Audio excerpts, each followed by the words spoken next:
Ads లేకుండా latest episode చూడండి.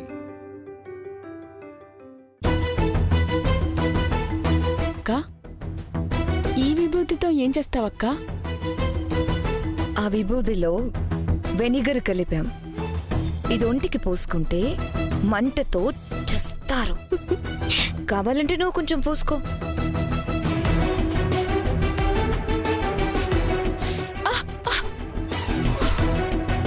కొంచెం పూసుకుంటేనే ఇంత మండిపోతుంది, ఇక ఒళ్ళంతా పూసుకుంటే తట్టుకుంటారా? ఇదక్కడ పెట్టేసి వెళ్దాం. వాళ్ళకి స్పృహ వచ్చాక వాళ్లే పూసుకుంటారు. సరే అక్క. త్వరగా రాసుకోరా. రాసుకో రాసుకో. తొందరగా పూసుకోమా, మళ్ళీ పెదనాన్న వచ్చేస్తారు. నీ ఇష్టం. వచ్చేసాను రా, పూసుకోండిరా, బాగా పూసుకోండి. ఈ రోజు నేను మీకు చూపించబోయే నరకానికి ఇదొక ఉపోద్ఘాతం లాంటిది. పూసుకోండి.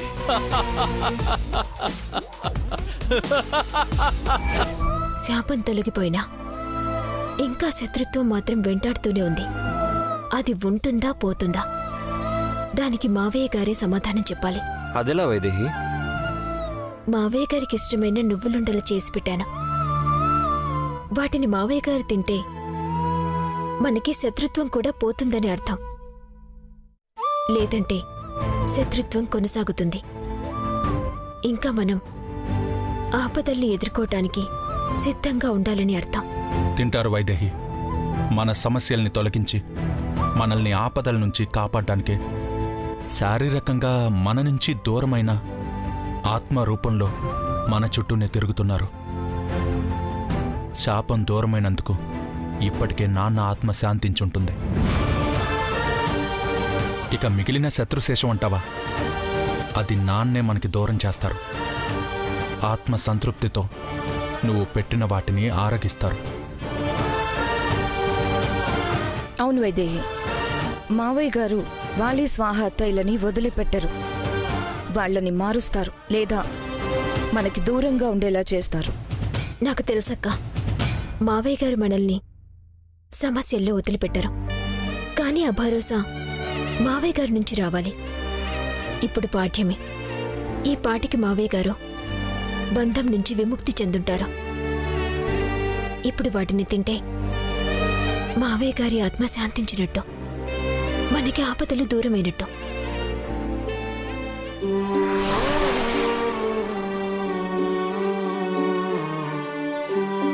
వాళ్ళు మారతారన్న నమ్మకం, మార్చగలనన్న నమ్మకం ఇంకా నాకుంది వైదేహి. మారుస్తాను. నీకు నమ్మకం కలిగించడం కోసం వీటిని తింటాను. నేను సంతోషంగా ఉన్నానని నీకు చెప్పడానికి వీటిని తింటాను.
అత్తయ్య, నువ్వుండలు చాలా బాగున్నాయి కౌసల్య.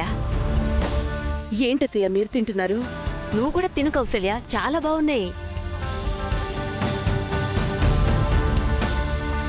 అత్తయ్య, ఇవి ఆయన కోసం రెడీ చేసినవి. పర్వాలేదు కౌసల్య, మీ ఆయనలో సగం నువ్వు తింటే మీ ఆయన తిన్నట్టే కదా. తిను. కౌసల్య, నీకు నా చేతులతో తినిపించి ఎన్ని రోజులైందో కదా. తిను.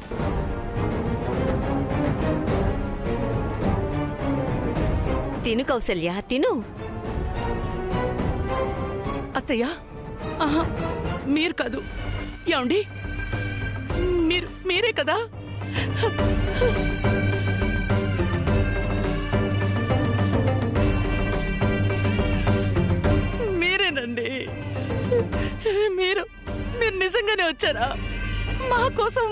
వచ్చారా? మాట్లాడండి.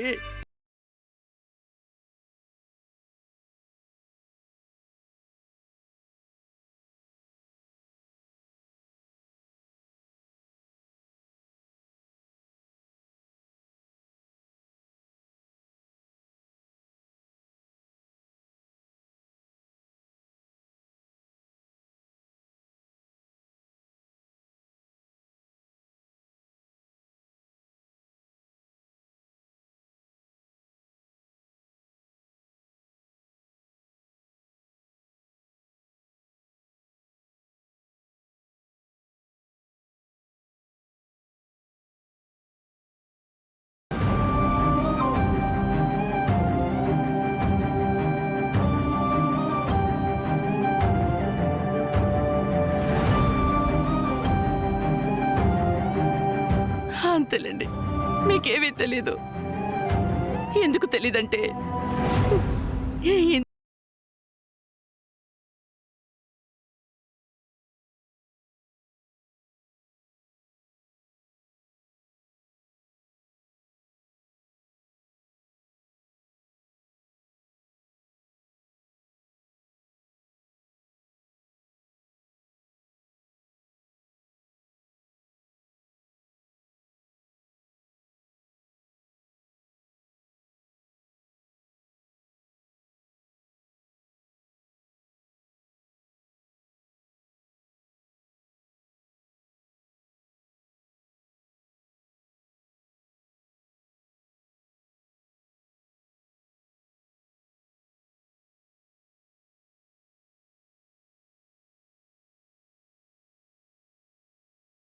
ఆరాటపడుతున్నారు. ఒక్కసారి రండి, ఒక్కసారి మాట్లాడండి. అత్తయ్య, మావయ్య గారు మాట్లాడలేరు. మాట్లాడే అవకాశమే ఉంటే అందరితో మాట్లాడే వెళ్ళేవారు కదా. మన బాధల్ని తొలగించడానికి ఇక్కడున్నవారు మన సంతోషం కోసం మనతో మాట్లాడకుండా ఉంటారా? ఎందుకు మాట్లాడలేరు? నిండు నూరేళ్ళు మనతో కలిసి సంతోషంగా ఉండాల్సిన వారు అర్ధాంతరంగా దూరమై ఆత్మరూపంలో దగ్గరగా ఉన్నారని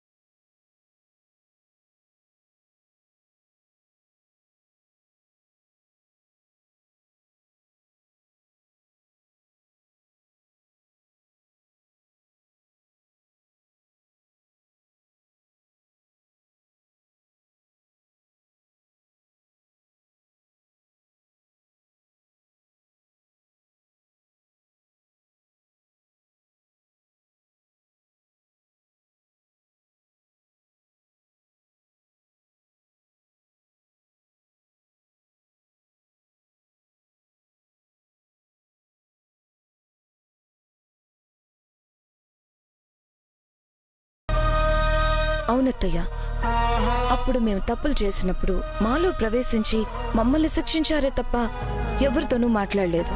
మన పక్కనే ఉంటూ మనల్ని కనిపెట్టుకునే ఉంటారు. అదే మనం అదృష్టంగా భావించాలి, సంతోషించాలత్తయ్య.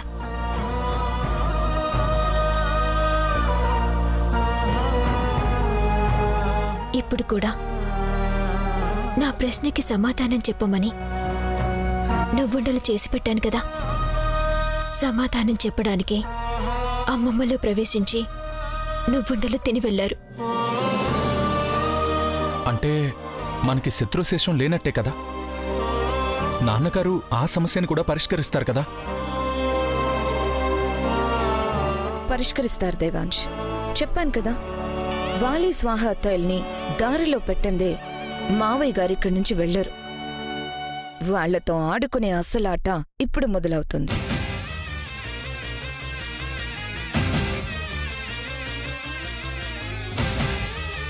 అలాగే చేస్తాను.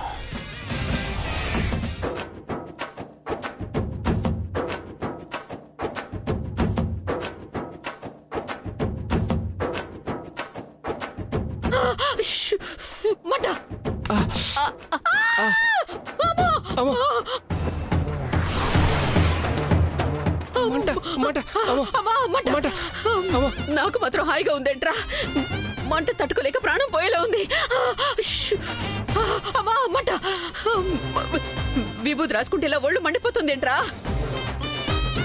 నా వల్ల కదమ్మా చచ్చిపోయినా పర్లేదు. ఒరే ఒరే వాలి ఆగరా ఆగరా ఈ విభూతి తీసేస్తే మీ పెదనాన్న మనల్ని వదలరా చంపేస్తాడు. అమ్మా అమ్మా ఈ మంట భరించడం కన్నా చచ్చిపోయినా పర్వాలేదమ్మా, నన్ను వదలమ్మా, నేను వెళ్తాను. ఒరే వాలి నా మాట వినరా ఆగరా ఆగరా ఇన్నాళ్ళు ఇన్ని పాటలు పడ్డాం చావుకి ఎదురెళ్ళానిక ఒకసారి నా మాట వినరా ఎంత కష్టమైనా పడదాం ఎంత బాధనైనా అనుభవిద్దాం కానీ అంత సులువుగా లొంగిపోకూడదు నా మాట అబ్బా మంట అయినా విభూతి పూసుకుంటే మంటలు పుట్టడం ఏంటమ్మా? స్నానం చేసుకోకుండా పూసుకున్నామని శివయ్య శిక్షిస్తున్నాడా ఏంటి? ఒరే స్నానం చేసి పౌడర్ పూసుకున్నట్టు పూసుకోవడానికి మనం ఏమైనా షికారుకి వెళ్తున్నావా? చావు నుంచి తప్పించుకోవడానికి ప్రయత్నిస్తున్నాం కదరా.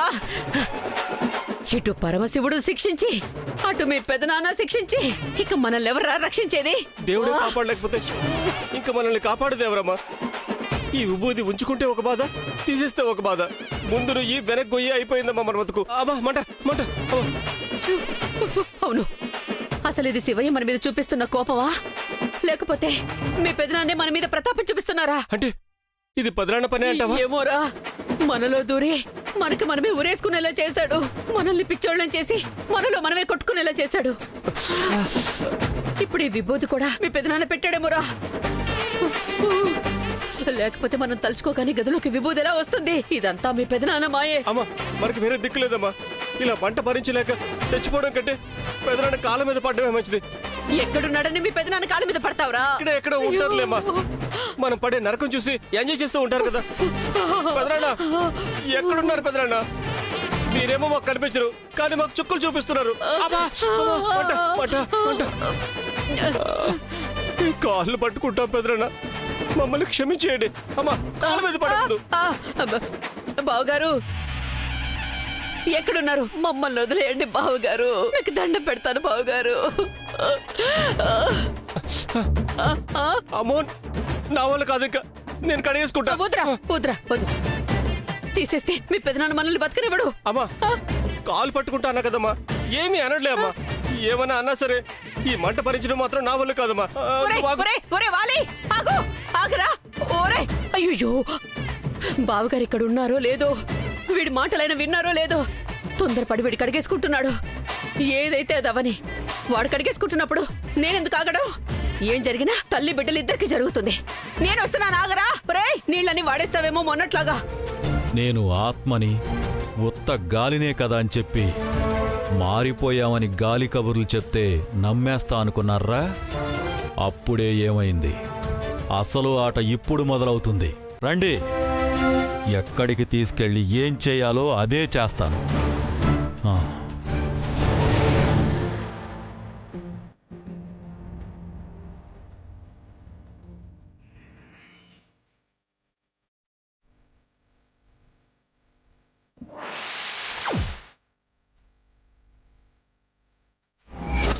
నాన్న ఎక్కడున్నారు నాన్న?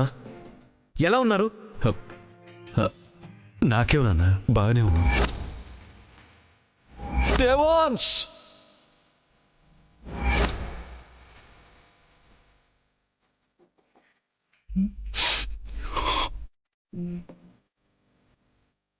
బావా ఏమైంది బావా? బావా ఏమైంది? ఆ కన్నీళ్ళేంటి బావా? మాట్లాడవేంటి? ఏమైంది చెప్పు బావా. మన కళ్ళ ముందు సంతోషంగా ఉండాల్సిన నాన్న కనుమరుగైపోవడానికి కారణం ఎవరో తెలుసా వైదేహి? ఎవరు బావా? మన ఇంట్లో వాళ్ళే వైదేహి.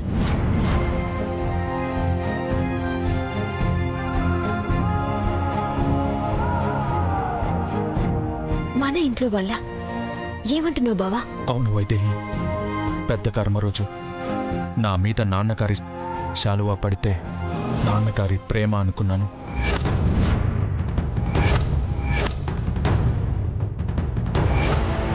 కానీ ఆ శాలువా అక్కడికి రావడానికి కారణం వేరు వైదేహి. ఏంటి బావా? అంతకుముందు దేవుడు ఆభరణాల్ని నాన్నే భద్రంగా బావిలో దాచి ఉంచారు వైదేహి. నీకు గుర్తుందా ఆ రోజు నాన్నని అత్తయ్యని వెతుక్కుంటూ ఆ గుడి దగ్గరకు వెళ్ళాం.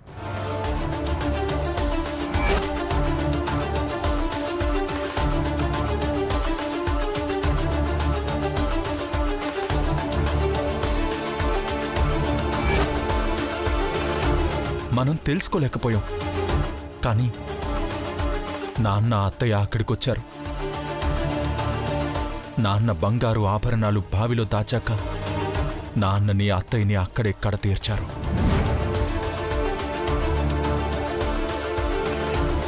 అమ్మా మావయ్య ప్రమాదంలో చనిపోయారు కదా బావా? లేదు వైదేహి, ప్రమాదం కాదు, చంపేశారు. ప్రమాదమని అందరినీ నమ్మించారు. ఎవరు బావా? వాలి స్వాహాలే చేశారు.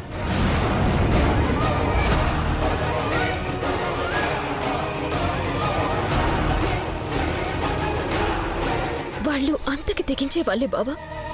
కానీ వాళ్ళే అని నీకు ఖచ్చితంగా ఎలా తెలుసు? నాకు అనుమానం వచ్చి నాన్న వాలి స్వాహాల ఫోన్ నంబర్లు గూగుల్ టేక్అవుట్ ట్రాకింగ్ తెప్పించాను. చూడు,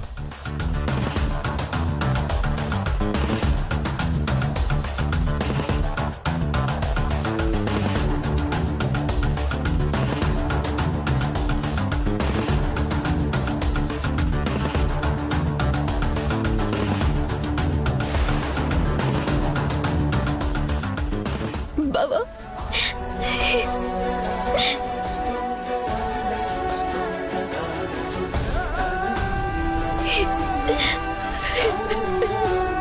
వైదేహి, ఊరుకో వైదేహి.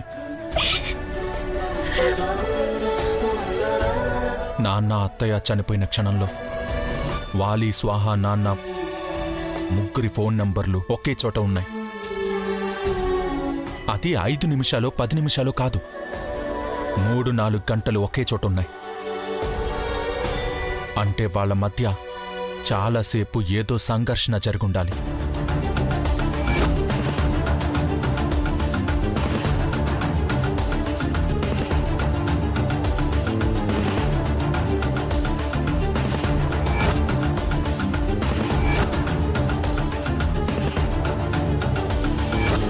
నాన్న వాళ్ళకి తెలియకుండా నగల్ని బావిలో దాచి ఉండాలి.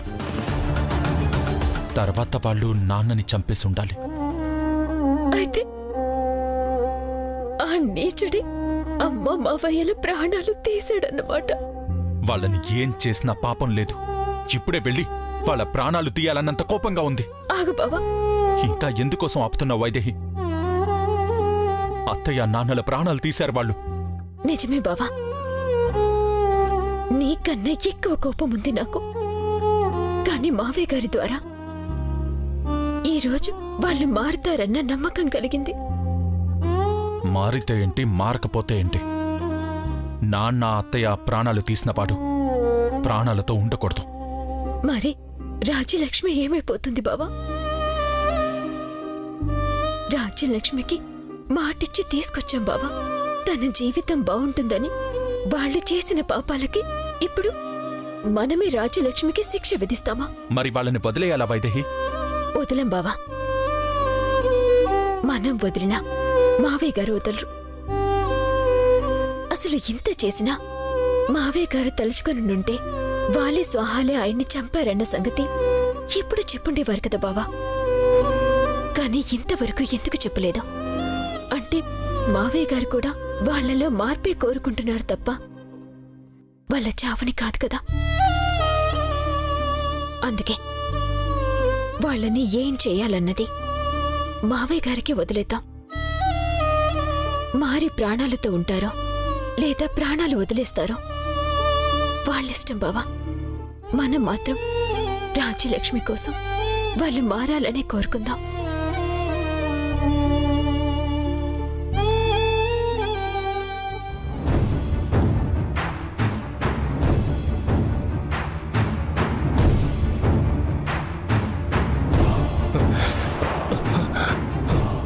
నేనెక్కడున్నానేంటి? నేను అసలు ఎక్కడున్నానేంటి? ఇంతకీ నేను ఎక్కడున్నాను?